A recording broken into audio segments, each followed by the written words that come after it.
Bismillahirrahmanirrahim. Assalamualaikum warahmatullahi wabarakatuh. Kami dari kelompok 5 akan mempresentasikan materi tentang perkembangan moral dan kepribadian peserta didik dengan pembelajaran. Sebelum ke materi, izinkan saya memperkenalkan anggota kelompok terlebih dahulu. Yang pertama ada Kania Rizkina, yaitu saya sendiri. Yang kedua ada Khairunisa Kadina, dan yang ketiga ada Nenden Mela. Baik, kita mulai saja ke materi yang pertama akan disampaikan oleh Nenden Mela. Kepadanya disilahkan. Saya akan menjelaskan tentang pengertian dan perkembangan moral peserta didik. Moral berasal dari kata Latin yaitu mores, yang berarti tata cara, kebiasaan, dan adat. Moral adalah kaidah yang mengatur perilaku individu dalam berinteraksi dengan masyarakat dan kelompok sosial. Pada tahap perkembangan moral yaitu terbagi atas 3. Yang pertama, tahap prakonvensional, yaitu pada tahap ini anak telah memiliki sifat responsif terhadap peraturan dan cap baik dan buruk. Kalau jahat dihukum, kalau baik diberi hadiah. Terbagi 2 tahap juga pada tahap ini, yaitu punishment dan obedience orientation dan instrument relative orientation. Pada intinya, kedua tahap ini menjelaskan yaitu anak akan memikirkan akibat yang telah dilakukan oleh dia, yaitu berdampak baik atau buruk. Kemudian yang kedua yaitu tahap konvensional. Pada tahap ini, anak mengusahakan terwujudnya harapan-harapan ketertiban dan ketaatan yang tertanam pada dirinya sendiri. Nah, tahap ini pula terbagi atas 2 tahap, yaitu tahap interpersonal orientation dan tahap law and order orientation. Nah, kedua tahap ini juga menjelaskan yaitu mereka akan menanamkan ketertiban dan ketaatan di lingkungannya atau di kelompok sosialnya, karena mereka beranggapan bahwa sesuatu yang baik akan disenangi oleh orang lain. Kemudian, tahap yang ketiga yaitu tahap sesudah konvensional. Pada tahap ini, seorang individu berusaha mendapatkan perumusan nilai-nilai moral dan berusaha merumuskan prinsip-prinsip yang sah, yang berasal dari otoritas orang atau kelompok sosial. Dan pada tahap ini juga terbagi atas 2 tahap, yaitu social contract orientation dan the universal ethical principle orientation. Sekian yang dapat saya sampaikan. Untuk materi selanjutnya akan disampaikan oleh Khairunisa Kadina. Selanjutnya, pengertian dan perkembangan kepribadian. Pengertian kepribadian. Kepribadian merupakan suatu kesatuan psikofisik yang bersifat dinamis dan menjadi karakteristik yang melekat pada seseorang yang membedakan dengan orang lain. Macam-macam tipe kepribadian. Macam-macam tipe kepribadian dapat dilihat dari sifat jasmani atau fisik dan juga sifat psikisnya. Tipologi kepribadian seperti dikemukakan oleh Hippocrates dan Galenus bersifat jasmaniah atau fisik. Ada 4 macam kepribadian, yaitu yang pertama tipe kepribadian koleris, yang dicirikan dengan pemilikan temperamen mudah marah, mudah tersinggung, dan tidak sabaran.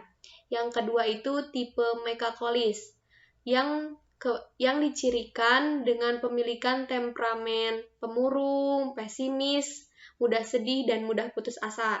Yang ketiga, tipe flegmatis, yang dicirikan dengan pemilikan temperamen serba lambat, pasif, malas, dan kadang apatis, bahkan masa bodoh. Yang keempat itu tipe sanguinis, yang dicirikan dengan pemilikan temperamen aktif, periang, dan cekatan. Selanjutnya, tipologi yang dibuat Cramer dan Sheldon yang bersifat jasmaniah, yakni bentuk tubuh.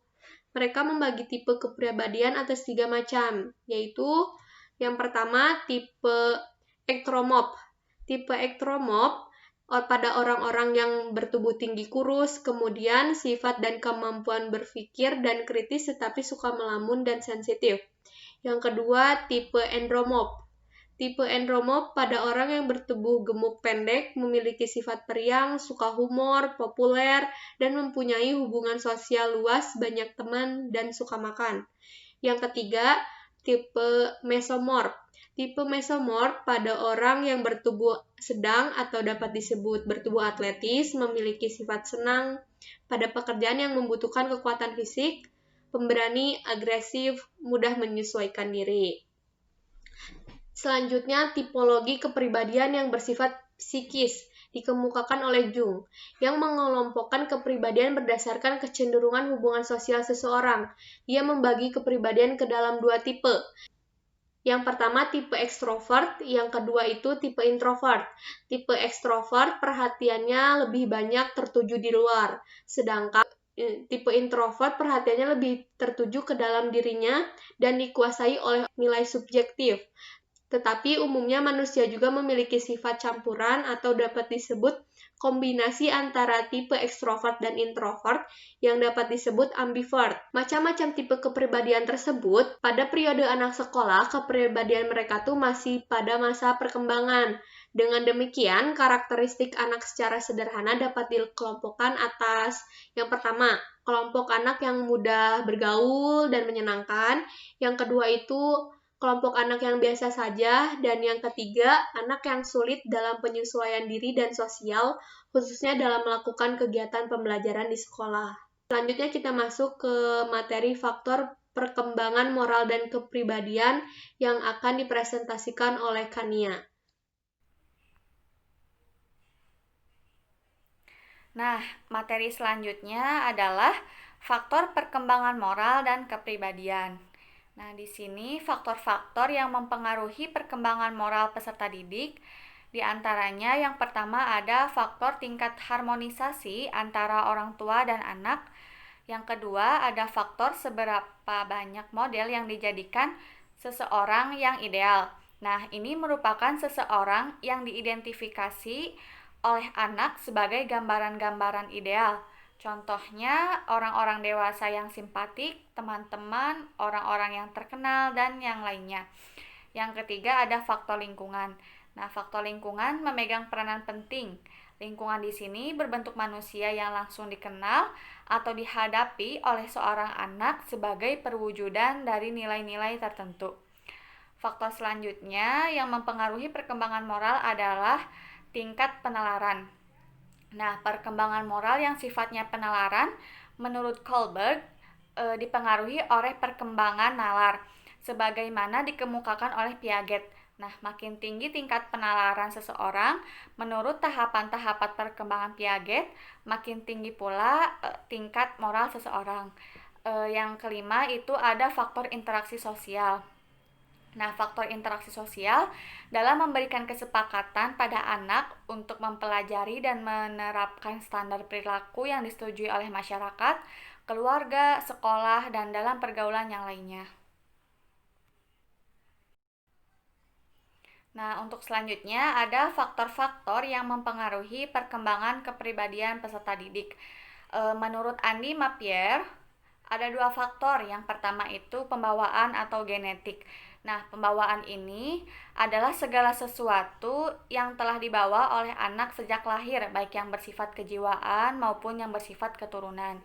Nah, ini juga ada dua. Yang pertama itu ada pertumbuhan fisik. Nah, jika ada seseorang anak yang struktur tubuhnya lebih atau kurang dari teman-temannya, misalkan terlalu gemuk, terlalu kurus, dan yang lainnya, akan menjadi objek gangguan atau cemoohan dari teman-temannya. Hal tersebut dapat mempengaruhi pembentukan sikap dan kepribadiannya. Nah, yang kedua itu ada kemampuan mental dan bakat khusus. Nah, kemampuan mental dan bakat khusus seseorang dipengaruhi dari orang tuanya atau bagaimana cara didik orang tua terhadap anak dari sejak lahir. Yang kedua itu ada lingkungan. Nah, lingkungan sangat berpengaruh terhadap perkembangan kepribadian seorang anak berupa tingkah laku, sikap, cara berpakaian, kebudayaan, dan sebagainya.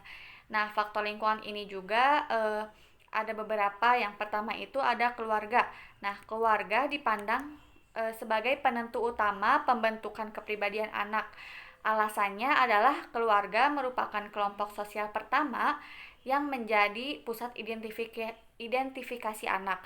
Nah, anak banyak menghabiskan waktunya di lingkungan keluarga, dan keluarga merupakan orang yang penting bagi pembentukan kepribadian anak. Yang kedua itu ada sekolah.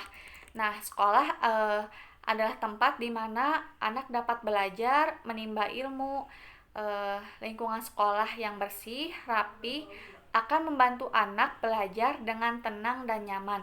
Di samping itu, hubungan antara siswa dan guru, dan hubungan antara siswa dengan lingkungan sekolah dan yang lainnya perlu dijaga karena hal tersebut dapat mempengaruhi perkembangan kepribadian anak. Yang selanjutnya ada teman sebaya. Nah, teman sebaya ini baik di sekolah maupun di luar sekolah, kepribadian anak banyak dipengaruhi oleh teman sebayanya.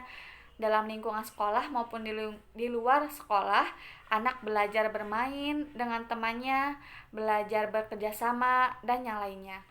Selain ada faktor pengembangan moral dan kepribadian, ada juga upaya pengembangan moral dan kepribadian. Nah, karena tidak semua individu mencapai pengembangan moral dan kepribadian seperti yang diharapkan, maka perlu adanya upaya-upaya yang dapat dilakukan dalam mengembangkan moral dan kepribadian. Di antaranya yaitu yang pertama ada menciptakan komunikasi. Nah, menciptakan komunikasi ini didahului dengan pemberian informasi tentang nilai-nilai dan moral. Tidak hanya memberikan evaluasi, tetapi juga merangsang anak supaya lebih aktif dalam beberapa pembicaraan dan pengambilan keputusan. Yang kedua itu ada menciptakan iklim lingkungan yang serasi. Nah, seperti yang sudah dikatakan bahwa lingkungan merupakan salah satu faktor pengembangan moral dan kepribadian. Jika belum ditemukan atau dirasakan lingkungan yang tepat untuk anak, maka bisa diciptakan lingkungan yang tepat atau yang serasi dengan anak. Sekian presentasi dari kelompok kami. Kurang dan lebihnya kami mohon maaf. Wabillahi taufiq wal hidayah. Wassalamualaikum warahmatullahi wabarakatuh.